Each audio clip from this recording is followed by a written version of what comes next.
মেয়েরা যা পারে ছেলেরা আমরা পারি না। মেয়েদেরকে সকালবেলা ঘুম থেকে উঠে, এর আগেও আমি সব জায়গায় একই কথা বলে থাকি, ঠিক আছে, যে স্বামী কি খাবে, ছেলে কি খাবে, বর কি খাবে, কোথায় যাবে, কি করে, সব কিছু করে তারপরে নিজের জন্য ভাবার সময় থাকে। আর সেখানে মেয়েরা সেই সকল ভেবেও যে মা দুর্গার পুজো করছে দশমূর্তি, এটার জন্য মেয়েদের জন্য একটা বড় করে জোরে হাত তুলে দেওয়া হোক, এত কিছু করে তারা যে এই কাজটা করতে পারছে, ঠিক আছে। বাড়ির কথাও শুনতে হচ্ছে, পুজোর পরিশ্রম করতে হয়, সবকিছুর ব্যবস্থা করতে হয়, কারণ আমরাও দুর্গা পুজো করে এসেছি, ঠিক আছে। তার জন্য বুঝি যে একটা পুজো নামানো একটা কতটা কঠিন চ্যালেঞ্জের ব্যাপার। তার মধ্যে আবার পুরুষতান্ত্রিক সমাজের মধ্যে বাড়িতে বড় করে কি করছো না করছো, যারা করে তারাই বোঝে। তো খুবই ভালো লাগলো এখানে এসে, ঠিক আছে, চালিয়ে যান।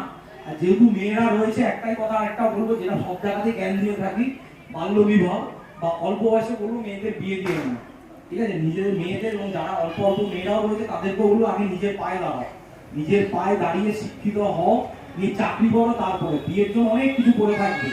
বাড়িতে মা বলবে, বাবা বলবে, পাশে কাকু কাকিমা বলবে, বয়স হয়ে